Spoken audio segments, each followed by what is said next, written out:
नमस्कार सभी को। मैं Navneet Gautam classes of physics में आप सभी का स्वागत करता हूं। तो जैसा कि आप सभी देख सकते हैं, बीएससी सेकेंड ईयर फिजिक्स की कुछ क्लासेस मैंने पहले ली थी अपने चैनल पर। तो अब जैसा कि आप सभी जानते हैं, एग्ज़ाम आपके निकट हैं, एग्ज़ाम बहुत पास हैं। इसी कारण बहुत कम समय में बहुत अच्छे से आपका प्रिपरेशन हो सके, तैयारी हो सके, इसलिए मैंने अनसोल्ड पेपर कराने का निर्णय लिया है। और आप लोगों की कमेंट्स भी आती रहती हैं कि अनसोल्ड पेपर करा दिया जाए और बीएससी सेकेंड ईयर की क्लास भी जल्द से जल्द स्टार्ट कर दी जाए। तो इसी सीरीज में देखो, आप देख सकते हैं अनसोल्ड पेपर्स, जो आपके इम्पोर्टेंट क्वेश्चंस होते हैं अनसोल्ड पेपर में। यदि कोई पूछता है ना कि इम्पोर्टेंट क्या है एग्ज़ाम के लिए, तो आप अपनी यूनिवर्सिटी के अनसोल्ड पेपर को बहुत अच्छे से सॉल्व करें। यानी किसी भी एग्ज़ाम में जो आपको सफलता का सूत्र है वो आपका प्रीवियस ईयर पेपर्स होते हैं, जिसे आप अनसोल्ड पेपर कहते हैं, ठीक है। या आप देख सकते हैं कई बार आपने देखा होगा बहुत सी यूनिवर्सिटीज़ में क्या होता है, रिपीटेशन होता है क्वेश्चंस का। तो इसलिए आप यदि एग्ज़ाम में कम टाइम रह रहा हो तो आप अनसोल्ड पेपर को अच्छे से तैयार करके अपनी सफलता को सुनिश्चित कर सकते हैं। तो अनसोल्ड पेपर हम करेंगे जिसमें इम्पोर्टेंट क्वेश्चंस होंगे सभी यूनिवर्सिटी, है ना, सभी यूनिवर्सिटी के इम्पोर्टेंट क्वेश्चंस इसमें शामिल किए जाएंगे, ठीक है। तो इसी सीरीज में तीनों क्लास आपकी चलेंगी, बुक फर्स्ट की भी, बुक सेकंड की भी, बुक थर्ड की भी। और आज की क्लास हमारी है बुक थर्ड के लिए। बुक का नाम आप जानते हैं सभी, elements of quantum mechanics, atomic and molecular spectra, ठीक है। यानी क्वांटम यांत्रिकी के तत्व, परमाणु तथा आणविक स्पेक्ट्रम, ठीक है। इस तरीके से ये बुक है आपकी। और इसमें अनसोल्ड के क्वेश्चंस यानी इंपॉर्टेंट क्वेश्चंस हम करेंगे यूनिट वाइज। यूनिट वाइज का मतलब पहले जैसे फर्स्ट यूनिट है आपकी, जिसका नाम क्या है, मैटर वेव्स, इस बुक में।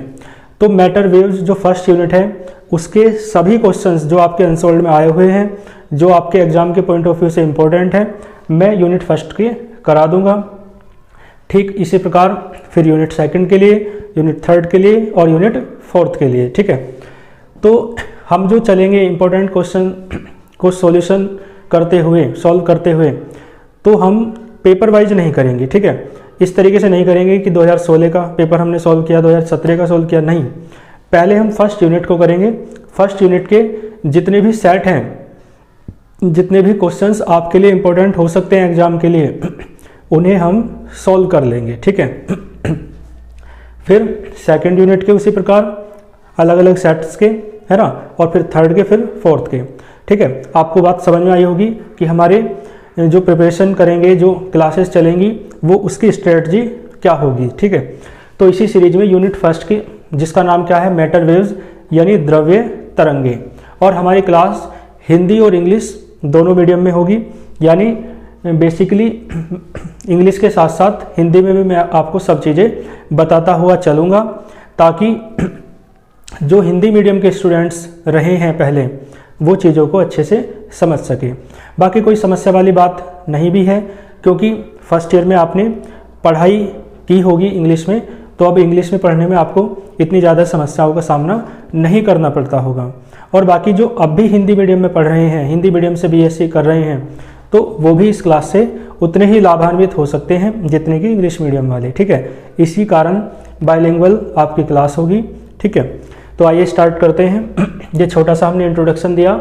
जो प्रोग्राम हम स्टार्ट करने जा रहे हैं, ये अनसोल्ड पेपर्स का या आपकी सफलता के लिए इंपॉर्टेंट क्वेश्चंस की जो सीरीज है, ठीक है। इस कार्यक्रम में किस तरीके से हम अपनी सारी चीज़ों को करेंगे, क्या व्यवस्था रखेंगे, तो वो मैंने आपको समझा दिया है, ठीक है।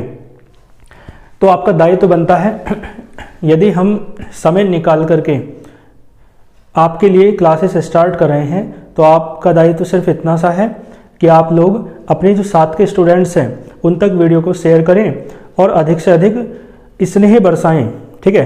क्योंकि अधिक से अधिक स्टूडेंट्स जुड़ेंगे तो मोटिवेशन मिलता है और कार्य करने के लिए, है ना, और ज़्यादा उत्साह उत्पन्न होता है, ठीक है। तो आप क्या अपने साथ के स्टूडेंट्स को बस वीडियो शेयर करें, ठीक है। आइए स्टार्ट करते हैं।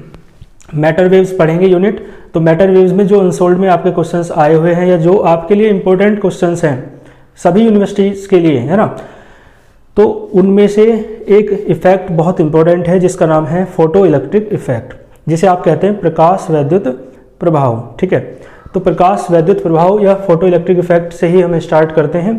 बाकी जैसे जैसे देखते रहेंगे क्वेश्चंस आपके लिए जो इम्पोर्टेंट होंगे वो सभी मैं आपको कराऊंगा।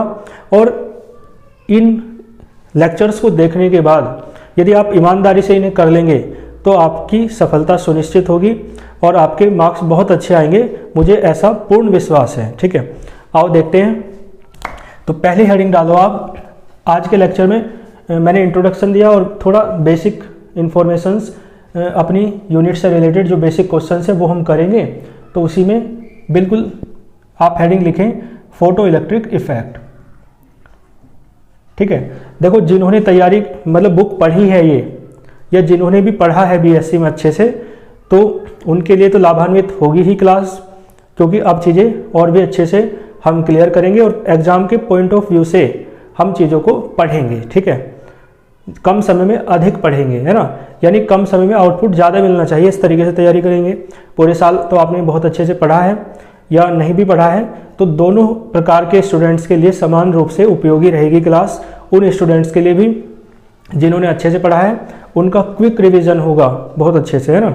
और जो स्टूडेंट्स नहीं पढ़ पाए हैं, किसी कारणवश ट्यूशन्स वगैरह नहीं ले पाए हैं, तो उनके लिए तो वाकई में ही इतनी ज़्यादा महत्वपूर्ण है क्लास, आप खुद अनुभव करेंगे। ठीक है, देखो तो पहली हेडिंग क्या हो जाएगी, photo electric effect. Photo electric effect, इसे हिंदी में क्या कहते हैं, प्रकाश वैद्युत प्रभाव कहते हैं। ठीक है, और ये आपने पढ़ा होगा 12th क्लास में। ठीक है, कहाँ पढ़ा है आपने, 12th क्लास में। ठीक है, फोटो इलेक्ट्रिक इफेक्ट क्या होता है या प्रकाश वैद्युत प्रभाव क्या होता है। ठीक है, देखो आप जानते हैं, एक बार सुन लीजिए हिंदी में। जब किसी धातु के पृष्ठ पर एक निश्चित आवृत्ति का प्रकाश डाला जाता है तो धातु के पृष्ठ से इलेक्ट्रॉनों का उत्सर्जन होने लगता है। ठीक है, तो इस प्रभाव को क्या कहते हैं, प्रकाश वैद्युत प्रभाव कहते हैं। बात समझ में आई, बिल्कुल आसान सी मैंने भाषा लिखी बताई आपको हिंदी में, और अब देखो इंग्लिश में लिखना है। तो जो हिंदी मीडियम वाले हैं वो समझेंगे कि हिंदी से इंग्लिश में कैसे कन्वर्ट करके कितनी सरल लैंग्वेज में हम लिख सकते हैं, और बाकी जो इंग्लिश मीडियम वाले हैं वो देखें। तो मैंने कहा कोई एक मेटल है, मेटल का सरफेस है ना, मेटल सरफेस है और इस पर लाइट इंसिडेंट हुई। ठीक है, लेकिन लाइट की जो फ्रीक्वेंसी है, जो आवृत्ति है, वो कैसी होनी चाहिए, है ना, निश्चित होनी चाहिए, फाइनाइट, यानी फिक्स्ड। बिल्कुल ऐसा नहीं है, माने ऐसा नहीं है कि किसी मेटल के सरफेस पर या किसी मेटल पर आप किसी भी आवृत्ति का, किसी भी फ्रीक्वेंसी का प्रकाश, लाइट डाल देंगे तो इलेक्ट्रॉन निकलने स्टार्ट हो जाएंगे। नहीं, सबसे इंपॉर्टेंट बात है किसी एक पर्टिकुलर फिक्स्ड फ्रीक्वेंसी, आवृत्ति का प्रकाश, लाइट आप डालेंगे तो ही इलेक्ट्रॉन निकलेंगे। ये बात आपको विशेष रूप से ध्यान रखनी है। और ऐसा क्यों होता है वो आगे हम पढ़ेंगे। तो इसका मतलब है जब फाइनाइट फ्रीक्वेंसी की लाइट किसी मेटल सरफेस पर इंसिडेंट करा दी जाती है, आपतित करा दी जाती है, तो मेटल के सरफेस से इलेक्ट्रॉनों का इमिशन हो जाता है, उत्सर्जन होने लगता है। इस घटना को ही आप प्रकाश वैद्युत प्रभाव या इस इफेक्ट को आप क्या कहते हैं, फोटो इलेक्ट्रिक इफेक्ट कहते हैं। ठीक है, तो मैं लिख देता हूं ध्यान देना। तो व्हेन, है ना, लाइट ऑफ परफेक्ट फ्रीक्वेंसी, मैंने बताया परफेक्ट फ्रीक्वेंसी। ठीक है, यानी कोई निश्चित light of perfect frequency, clear है। When light of perfect frequency is incident, clear है। When light of perfect frequency is incident, यानी ठीक है, और किस पर डाला जाता है, मेटल के सरफेस पर, धातु के पृष्ठ पर, ऑन एनी मेटल सरफेस,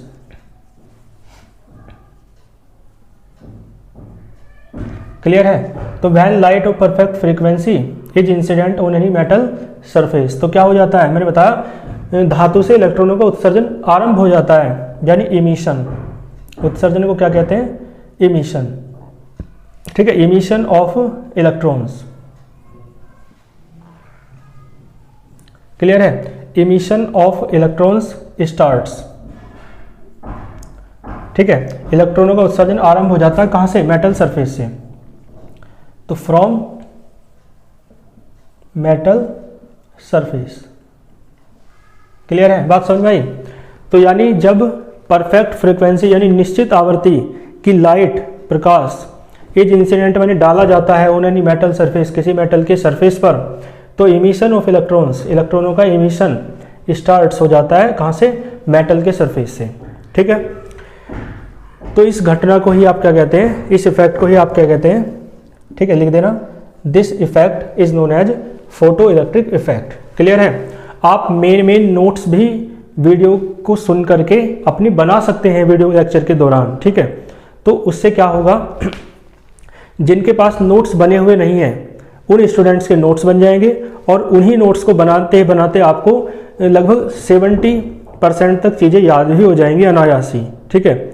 और साथ में जिन स्टूडेंट्स के नोट्स बने हुए हैं वे स्टूडेंट क्या करें, तब भी रफली नोट्स बनाए लेक्चर को देखते हुए। क्यों, क्योंकि मैं खुद अपना बताता हूँ, मैं क्या करता था तब बीएससी में था, नोट्स अपने बनाता था बुक को पढ़ पढ़ करके, ठीक है।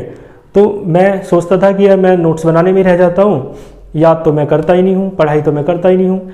लेकिन मैंने देखा कि नोट्स बनाते बनाते इतना चीज़ें माइंड में समा जाती थी, खुद ही याद रहती थी फिर, है ना। तो इसका मतलब है अप्रत्यक्ष रूप से हमें पता नहीं होता है हम याद कर रहे हैं, लेकिन चीज़ों से हमारा इंटरेक्शन हो जाता है, चीज़ें हम, है ना, चीज़ें हमसे परिचित हो जाती हैं। तो आप वीडियो को देख तो रहे हैं तो हाथ पे हाथ रख के ना देखें बिल्कुल भी, है ना, लेट करके, है ना, इस तरीके से, है ना, आप वीडियो ना देखें। आप वीडियो कैसे देखें, जैसे मैं पढ़ा रहा हूँ तो आप, है ना, आपके हाथ में कागज कलम होनी चाहिए, है ना। भाई कहते हैं ना, कलम से तो बड़ी बड़ी क्रांति आ सकती है, तो आपके जीवन में सफलता की क्रांति भी ये कलम ही लाएगी, है ना। पेन पेपर आपके हाथ में होना चाहिए, तभी आप क्लास को देखें। तो जिस तरीके से मैं बोलता हूँ उस तरीके से आप लिखते जाइए और या अपने आप भी लिखने की कोशिश किया करिए, तो आपकी तैयारी बहुत अच्छे से हो जाएगी, ठीक है। तो when light of perfect frequency, जब निश्चित आवर्ती का प्रकाश, है ना, एज इंसिडेंट मानी डाला जाता है उन एनी मेटल सरफेस, किसी धातु के पृष्ठ पर, तो इमिशन ऑफ इलेक्ट्रॉन्स, इलेक्ट्रॉनों का उत्सर्जन स्टार्ट्स मानी प्रारंभ हो जाता है फ्रॉम मेटल सरफेस, धातु के पृष्ठ से। तो लिख देना दिस फिनोमिनॉन या दिस इफेक्ट, फिनोमिनॉन यानी घटना, तो this phenomenon is known as या this effect is known as photo electric effect. इस घटना को क्या कहते हैं, प्रकाश वैद्युत प्रभाव। इस इफेक्ट को क्या कहते हैं, फोटो इलेक्ट्रिक इफेक्ट, ठीक है। और ध्यान देना, अब आपको पता है मेटल के सरफेस से कौन निकलेंगे, इलेक्ट्रॉन्स, ठीक है। तो इस प्रकार जो इलेक्ट्रॉन्स निकलते हैं उन्हीं इलेक्ट्रॉन्स को क्या कहते हैं, फोटो इलेक्ट्रॉन्स, ठीक है। जो इलेक्ट्रॉन निकलेंगे उन्हें क्या कहेंगे, फोटो इलेक्ट्रॉन्स। तो आप लिखेंगे द इलेक्ट्रॉन्स इमिटेड, जो निकले हैं फ्रॉम द मेटल सरफेस, ठीक है, are known as photo electrons. उन इलेक्ट्रॉन्स को जो धातु के पृष्ठ से, मेटल सरफेस से निकल रहे हैं उन्हें आप कहते हैं फोटो इलेक्ट्रॉन्स। क्लियर है, प्रकाश इलेक्ट्रॉन कहते हैं हिंदी में। और जब इलेक्ट्रॉन निकलेंगे तो वो चलेंगे, फ्लो होंगे, बहेंगे, प्रवाहित होंगे, और इलेक्ट्रॉनों के फ्लो से आपको पता है क्या उत्पन्न हो जाता है, करंट उत्पन्न हो जाता है, धारा उत्पन्न हो जाती है, ठीक है। तो इसका मतलब है फोटो इलेक्ट्रिक इफेक्ट क्या होता है, मैंने समझा दिया। आपसे पूछने लगे फोटो इलेक्ट्रॉन्स क्या होते हैं, तो वो भी बताया मैंने, बोल करके लिखवाया। और यदि आपसे पूछने लगे फोटो करंट क्या होता है, तो इन फोटो इलेक्ट्रॉन्स के फ्लो के कारण जो करंट प्रोड्यूस होता है उस करंट को आप क्या कहते हैं, फोटो करंट कहते हैं। तो एक लाइन और लिख देना, द करंट, है ना, which is produced due to the flow of, है ना, due to the flow of. Clear है, the current which is produced, जो उत्पन्न होता है किसके कारण, ड्यू टू माने के कारण, flow of photo electrons, photo electrons के फ्लो के कारण, ठीक है, समझ में आई बात। तो the current which is produced due to the flow of photo electrons, इस करंट को आप क्या कहते हैं, लिख देना, is known as photo current. एक ऐसा करंट जो फोटो इलेक्ट्रॉन्स के फ्लो के कारण, प्रवाह के कारण उत्पन्न होता है, क्या कहलाता है, फोटो करंट कहलाता है, यानी फोटो धारा कहते हैं उसे, प्रकाश धारा हिंदी में, ठीक है। तो ये फोटो इलेक्ट्रिक इफेक्ट के अंदर मैंने 3 चीजें आपको बताई। फोटो इलेक्ट्रिक इफेक्ट क्या होता है, फोटो इलेक्ट्रॉन्स क्या होते हैं, फोटो करंट क्या होता है, तीनों चीज़ें मैं आशा करता हूँ आपके समझ में आई होंगी। ठीक है, मैं फिर आगे चलता हूँ, इसी से रिलेटेड एक टॉपिक हम करेंगे। नेक्स्ट हेडिंग डालो वर्क फंक्शन, इसे हिंदी में कहते हैं कार्यफलन, और ये भी इंपॉर्टेंट है आपके लिए। ठीक है, दूसरी हेडिंग क्या है, work function. Photo electric effect पूरा आपके 12th क्लास में था, सेकंड पेपर में, मतलब सेकंड बुक में वर्क फंक्शन, और हिंदी में क्या कहेंगे, कार्यफलन। ठीक है जी, तो वर्क फंक्शन कार्यफलन क्या होता है आपको पता होगा। ये कि बेसिकली क्या है, एक एनर्जी है। आप एक बताओ, वो मेटल के सरफेस से आपको इलेक्ट्रॉन निकालने हैं, तो लाइट इंसिडेंट कराओगे, तो लाइट इंसिडेंट हो रही है, प्रकाश आपतित हो रहा है, तो प्रकाश लाइट क्या है, रेडिएशन है। रेडिएशन भाई जर्मन साइंटिस्ट मैक्स प्लांक ने बताया था, आपने पढ़ा है प्लांक्स क्वांटम थ्योरी, प्लांक का क्वांटम सिद्धांत, ये भी 12th क्लास में आपने पढ़ा होगा। तो प्लांक क्या कहते हैं, प्लांक कहते हैं कि जो रेडिएशन होती है, जो विकिरण होता है, जो प्रकाश होता है, वो ऊर्जा के छोटे छोटे पैकेट्स में, एनर्जी के छोटे छोटे पैकेट्स में, बंडल्स के रूप में आता है, और इन बंडल्स को, इन पैकेट्स को आप क्या नाम दिया उन्होंने, फोटोन, फोटोन या क्वांटम, फोटोन या क्वांटम नाम होता है। और एक फोटोन की एनर्जी क्या होती है, E बराबर H इंटू न्यू। ठीक है, ये चीज़ें पढ़ी होंगी आपने। तो इसका मतलब है वो लाइट गिरती है ना, तो लाइट के अंदर कौन है, फोटोन, तो फोटोन में क्या है, एनर्जी, तो लाइट गिरती है, फोटोन गिरता है, इसका मतलब एनर्जी मिलती है उन इलेक्ट्रॉन्स को एनर्जी मिलती है, और वो इलेक्ट्रॉन मेटल के सरफेस से बाहर निकल आते हैं एनर्जी को प्राप्त करके। ठीक है, तो इसका मतलब है इलेक्ट्रॉनों को बाहर निकालने के लिए ऊर्जा चाहिए, एनर्जी चाहिए। ठीक है, तो इसका मतलब है किसी मेटल के सरफेस से इलेक्ट्रॉनों को बाहर निकालने के लिए, इमिट कराने के लिए, उत्सर्जित कराने के लिए जितनी एनर्जी की हमें आवश्यकता होती है, उस एनर्जी को ही आप क्या कहते हैं, वर्क फंक्शन कहते हैं। उस ऊर्जा को आप क्या कहते हैं, कार्यफलन कहते हैं। तो सुनो एक बार, हिंदी मीडियम वाले सुने।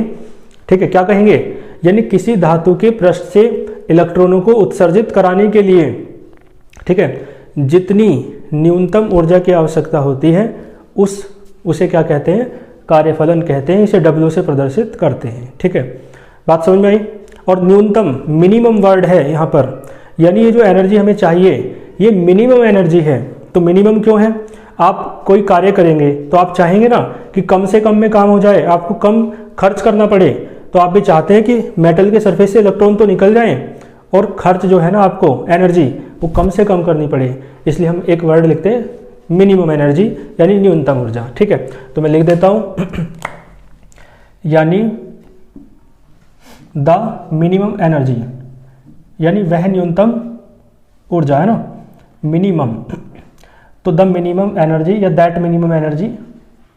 ठीक है, जिसके कारण, ड्यू टू विच, या ऐसे कहो द मिनिमम एनर्जी, कौन सी मिनिमम एनर्जी, जो किसी मेटल के सरफेस से इलेक्ट्रॉनों को इमिट करने के लिए, इलेक्ट्रॉनों का इमिशन कराने के लिए कैसी है, आवश्यक है, उस एनर्जी को ही आप क्या कहते हैं, वर्क फंक्शन कहते हैं। तो द मिनिमम एनर्जी, ठीक है, रिक्वायर्ड टू इमिट, या रिक्वायर्ड माने आवश्यक है, किसके लिए, रिक्वायर्ड फॉर इमिशन। ठीक है, रिक्वायर्ड फॉर इमिशन। इमिशन की स्पेलिंग एक बार चेक कर लेना, ION है या ON है। देखो, द मिनिमम एनर्जी, वो मिनिमम एनर्जी, वह न्यूनतम ऊर्जा जो रिक्वायर्ड है इमिशन के लिए, उत्सर्जन के लिए, और किसका इमिशन हो रहा है, इमिशन ऑफ इलेक्ट्रॉन्स। क्लियर है, the minimum energy required for the emission of electrons, और इलेक्ट्रॉनों का इमिशन कहां से हो रहा है, from metal surface, from metal surface. Clear है, तो वो मिनिमम एनर्जी जो रिक्वायर्ड है यानी आवश्यक है इलेक्ट्रॉनों के उत्सर्जन के लिए, इमिशन के लिए, और कहां से, मेटल के सरफेस से। तो इस मिनिमम एनर्जी को ही आप क्या कहते हैं, कोमल लिख देना, is known as work function. इस मिनिमम एनर्जी को ही आप वर्क फंक्शन कहते हैं, यानी कार्यफलन कहते हैं। नीचे लिखना, it is denoted bye W, इसे किससे प्रदर्शित करते हैं, W से, और इसका फॉर्मूला भी होता है, आप याद रखेंगे, W बराबर, हालांकि अभी फॉर्मूला मुझे बताना नहीं चाहिए लेकिन बता देता हूं, चलो, H न्यू नॉट। ठीक है, क्या होता है, W बराबर H न्यू नॉट। H क्या है आप जानते हैं, एच क्या होता है, एच होता है प्लांक्स कांस्टेंट, ठीक है, प्लांक नियतांक है ये, और प्लांक्स नियतांक, प्लांक्स कांस्टेंट की वैल्यू आप जानते होंगे 6.64 इंटू 10⁻⁻34 जूल सेकेंड, ठीक है, याद रखना है। और न्यू नोट क्या है देखो न्यू नोट क्या है मैं आपको बता दूं अभी, हालांकि इसकी डेफिनेशन करेंगे हम। इसे कहते हैं थ्रीशोल्ड फ्रीक्वेंसी, ठीक है, क्या कहते हैं, थ्रीशोल्ड फ्रीक्वेंसी, हिंदी में कहते हैं देहली आवृत्ति, ठीक है, याद आया होगा, पढ़ा होगा आपने, देहली आवृत्ति या थ्रीशोल्ड फ्रीक्वेंसी क्या होती है, ठीक है। तो वर्क फंक्शन आपको समझ में आया। वर्क फंक्शन वो मिनिमम एनर्जी है जो किसी मेटल के सरफेस से इलेक्ट्रॉन निकालने के लिए, इलेक्ट्रॉनों के इमिशन के लिए कैसी होती है, रिक्वायर्ड होती है, आवश्यक होती है, ठीक है। तो the minimum energy required for the emission of electrons from metal surface, ठीक है, is known as work function. It is denoted by किससे, W से, है ना, it is denoted by W। और देन वर्क फंक्शन ये लिख देना अच्छे से। तो वर्क फंक्शन की डेफिनेशन आपकी कंप्लीट हुई। इसके बाद ये थ्रीशोल्ड फ्रीक्वेंसी लिखा है ना, तो इस थ्रीशोल्ड फ्रीक्वेंसी को ही देख लेते हैं, है ना, हेडिंग इसके बाद क्या डालो, थ्रीशोल्ड फ्रीक्वेंसी, ठीक है। आपको स्क्रीनशॉट लेना हो तो आप स्क्रीनशॉट भी ले सकते हैं, बाकी आप चीज़ों को साथ साथ लिखते चलें, ठीक है। तो इसका एक बाइंडर अलग बना लो जो जिसमें हम इंपॉर्टेंट क्वेश्चंस कर रहे हैं, या कहें दूसरी लैंग्वेज में तो अनसोल्ड पेपर कर रहे हैं, ठीक है। तो हेडिंग क्या लिखो, थ्रेशोल्ड फ्रीक्वेंसी,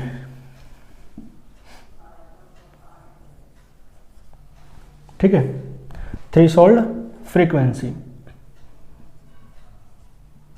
इसे हिंदी में कहते हैं देहली आवृत्ति, ठीक है जी, क्या कहते हैं, देहली आवृत्ति, ठीक है। तो देखो मैंने एक बात बताई थी अभी आपसे, जब फोटो इलेक्ट्रिक इफेक्ट पढ़ाया था, मैंने ये कहा था आपसे कि जब इलेक्ट्रॉन इंसिडेंट कराए जाते हैं, मतलब इलेक्ट्रॉन नहीं, जब लाइट इंसिडेंट कराई जाती है मेटल के सरफेस पर, तो मैंने एक बात कही थी कि लाइट जो है ना फाइनाइट फ्रीक्वेंसी की होनी चाहिए, फिक्स्ड फ्रीक्वेंसी की होनी चाहिए, परफेक्ट फ्रीक्वेंसी की होनी चाहिए, कहा था ना। इसका मतलब है जो फ्रीक्वेंसी है ना वो निश्चित है कि इतनी फ्रीक्वेंसी, इतनी आवृत्ति की लाइट गिराओगे तो ही इलेक्ट्रॉन निकलेंगे, इससे कम फ्रीक्वेंसी की लाइट गिराओगे तो इलेक्ट्रॉन नहीं निकलेंगे मेटल के सरफेस से। बात समझ में आ रही है। तो वो निश्चित है आवृत्ति, वो फ्रीक्वेंसी फिक्स्ड है, ठीक है, वो फाइनाइट है, बिल्कुल निश्चित है कि इतनी का ही होना चाहिए, इससे अधिक हो जाए भले ही, लेकिन इससे कम नहीं होना चाहिए, वो है ना फ्रीक्वेंसी जो है लाइट की, है ना, आवृत्ति जो है प्रकाश की। तो उस निश्चित आवृत्ति को ही देहली आवृत्ति कहते हैं, उस फाइनाइट फ्रीक्वेंसी को ही क्या कहते हैं आप, थ्रेशोल्ड फ्रीक्वेंसी कहते हैं। इसका मतलब है, हिंदी में सुने एक बार, यानी वह निश्चित आवृत्ति, ठीक है, जिससे कम आवृत्ति का प्रकाश धातु की पृष्ठ पर आपतित करने पर धातु से इलेक्ट्रॉनों का उत्सर्जन नहीं होता है, उस निश्चित आवृत्ति को ही आप क्या कहते हैं, यानी उतनी आवृत्ति का प्रकाश है। इसे दूसरे तरीके से भी कह सकते हैं, यानी वह निश्चित, उस निश्चित आवृत्ति का प्रकाश, ठीक है, जिसे आपतित कराने पर किसी धातु के पृष्ठ से इलेक्ट्रॉनों का उत्सर्जन हो जाता है, उस निश्चित आवृत्ति को क्या कहते हैं, देहली आवृत्ति कहते हैं, ठीक है। इसका मतलब है वो फाइनाइट फ्रीक्वेंसी जिस फ्रीक्वेंसी की लाइट इंसिडेंट कराने पर मेटल सरफेस से इलेक्ट्रॉनों का इमिशन स्टार्ट हो जाता है, इलेक्ट्रॉन निकलने आरंभ हो जाते हैं, तो उस निश्चित आवृत्ति को, उस फाइनाइट फ्रीक्वेंसी को आप क्या कहते हैं, थ्रेशोल्ड फ्रीक्वेंसी कहते हैं, ठीक है। तो आप हिंदी में लिखना चाहो मैंने बोल दिया है, बाकी आप सुनो ध्यान से क्या कहेंगे, यानी और देखो ये फ्रीक्वेंसी भी मिनिमम होगी, क्योंकि देखो वर्क फंक्शन एनर्जी था ना, और E बराबर क्या होता है, एच न्यू। जब एनर्जी, वर्क फंक्शन ऊर्जा था ना, वर्क फंक्शन जो पढ़ाया मैंने कहा वर्क फंक्शन में मिनिमम कहा था, यानी वो मिनिमम एनर्जी जो किसी मेटल के सरफेस से इलेक्ट्रॉनों को निकालने के लिए, इलेक्ट्रॉनों के इमिशन के लिए आवश्यक होती है, तो वो एनर्जी मिनिमम थी, उसे ही वर्क फंक्शन कहते थे। तो जब एनर्जी मिनिमम है तो फ्रीक्वेंसी न्यू भी कैसी होनी चाहिए, मिनिमम। तो मिनिमम वर्ड यहां भी आएगा, ठीक है। तो क्या लिखेंगे, the minimum frequency, the minimum frequency, ठीक है, द मिनिमम फ्रीक्वेंसी यानी वह न्यूनतम आवृत्ति, the minimum frequency to emit to emit माने निकालने के लिए, किन्हें निकाल रहे हो, टू इमिट इलेक्ट्रॉन्स, इलेक्ट्रॉनों को, या ऐसे भी लिख सकते हो the minimum frequency for emission of electrons, बात एक ही है। तो मेरे कहने का मतलब इस बात को यह है कि आप लैंग्वेज ना याद करा करें, आप शब्दों को याद ना करा करें, आप कॉन्सेप्ट को समझा करें और अपनी लैंग्वेज खुद लिखा करें, ठीक है। तो the minimum frequency to emit the electrons, और इलेक्ट्रॉन कहाँ से निकाल रहे हैं, फ्रॉम मेटल सरफेस या from surface of any metal. देखो कितनी रंग बिरंगा संसार है, चीज़ों को कितनी तरीकों से व्यक्त किया जा सकता है। तो क्या कहेंगे, फ्रॉम मेटल सरफेस या मेटल, वो from the surface of any metal, कुछ भी, फ्रॉम मेटल सरफेस। तो इस बात से ये बात पता चलती है कि लैंग्वेज मेन नहीं है, भाव कॉन्सेप्ट मेन है, भाषा केवल अभिव्यक्ति का साधन मात्र है। हमारे भाव मुख्य होते हैं, भाषा मुख्य नहीं होती है, ठीक है। और भाषाएं कितने तरीके की हो सकती हैं आप जानते हैं। भाव यदि व्यक्त करना हो तो कई बार भाषा की भी आवश्यकता नहीं पड़ती है, भाव समझ में आ जाते हैं, ठीक है। कई बार व्यक्ति मौन रहता है, आपने पढ़ा होगा, डॉक्टर वो सरदार पूर्ण सिंह लिखते हैं कि जो भाषा है ना वो मौन भी होती है, मौन भाषा से भी आप सब कुछ व्यक्त कर सकते हैं भावों को। तो इसका मतलब है भाषा इंपॉर्टेंट नहीं है, मेन चीज़ क्या है, कॉन्सेप्ट। कॉन्सेप्ट आप समझ जाओगे तो आप लैंग्वेज तो टूटे फूटे भी लिख दोगे ना तो आप समझा दोगे, ठीक है। तो मेन चीज़ क्या है, कॉन्सेप्ट समझो और उसे अपने शब्दों में लिखना सीखो, दूसरे के शब्दों को याद मत करो, ठीक है, चाहे कोई टीचर हो चाहे कोई बुक हो। तो द मिनिमम फ्रीक्वेंसी, ठीक है, मिनिमम फ्रीक्वेंसी होनी चाहिए किसके लिए, टू इमिट इलेक्ट्रॉन्स, इलेक्ट्रॉनों को निकालने के लिए, कहाँ से, फ्रॉम मेटल सरफेस। तो उस मिनिमम फ्रीक्वेंसी को ही आप क्या कहते हैं, थ्रेशोल्ड फ्रीक्वेंसी। मैंने बताया किसी मेटल के सरफेस से इलेक्ट्रॉन निकालने के लिए, इलेक्ट्रॉनों के इमिशन के लिए, उत्सर्जन के लिए जो भी फाइनाइट मिनिमम फ्रीक्वेंसी होती है उसे ही आप क्या कहते हैं, थ्रेशोल्ड फ्रीक्वेंसी कहते हैं। तो द मिनिमम फ्रीक्वेंसी, एक वर्ड और लिखना चाहो लिख सकते हो, फाइनाइट, ठीक है। The finite minimum frequency to emit the electrons from metal surface, क्या कहेंगे इसे, इज नोन एज, लिख दोगे आगे, is known as threshold frequency. इसे आप थ्रेशोल्ड फ्रीक्वेंसी कहते हैं। और मैंने बताया था अभी न्यू नोट से लिखा था ना इसे, तो लिखना it is denoted by new note, इसे आप न्यू नोट से लिखते हैं, ठीक है, it is denoted by new note, clear है।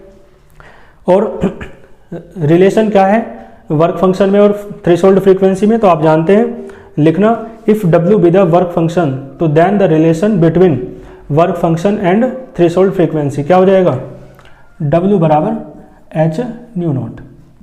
और यहाँ से आप न्यू नोट भी निकाल सकते हो, तो न्यू नोट बराबर हो जाएगा W अपॉन H, ठीक है। और लिख देना वेयर करके, H बराबर क्या है, प्लांक्स कांस्टेंट है, ठीक है, H बराबर प्लांक्स कांस्टेंट, ठीक है। तो ये है आपकी थ्रेशोल्ड फ्रीक्वेंसी, इसमें कोई भी दिक्कत आपको नहीं होगी, क्लियर है ना, समझ गए।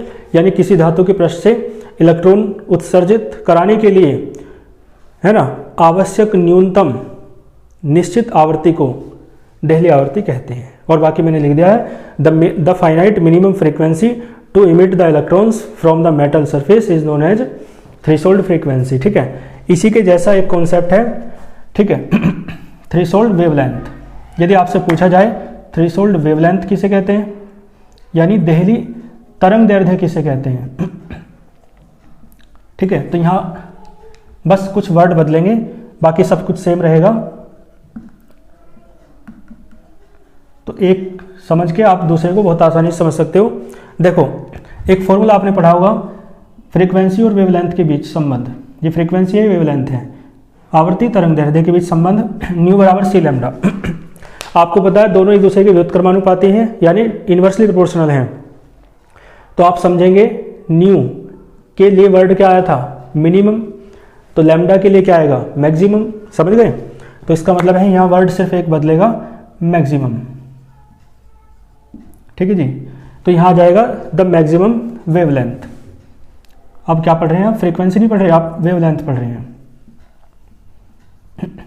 ठीक है। तो क्या आ जाएगा, the maximum wavelength to emit the electrons from metal surface, ठीक है, is known as threshold wavelength. बस फ्रीक्वेंसी की जगह वेवलेंथ है और मिनिमम की जगह मैक्सिमम वर्ड है, क्लियर है। तो इसका मतलब है किसी धातु के पृष्ठ से इलेक्ट्रॉन उत्सर्जित कराने के लिए आवश्यक, है ना, निश्चित अधिकतम तरंग दैर्ध्य को क्या कहते हैं, देहली तरंगदैर्ध्य कहते हैं, इसे लैम्डा नोट से प्रदर्शित करते हैं।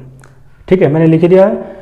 तो the finite maximum wavelength to emit the electrons from metal surface या from surface of any metal is known as threshold wavelength, it is denoted by lambda naught. इसे किससे लिखते हो?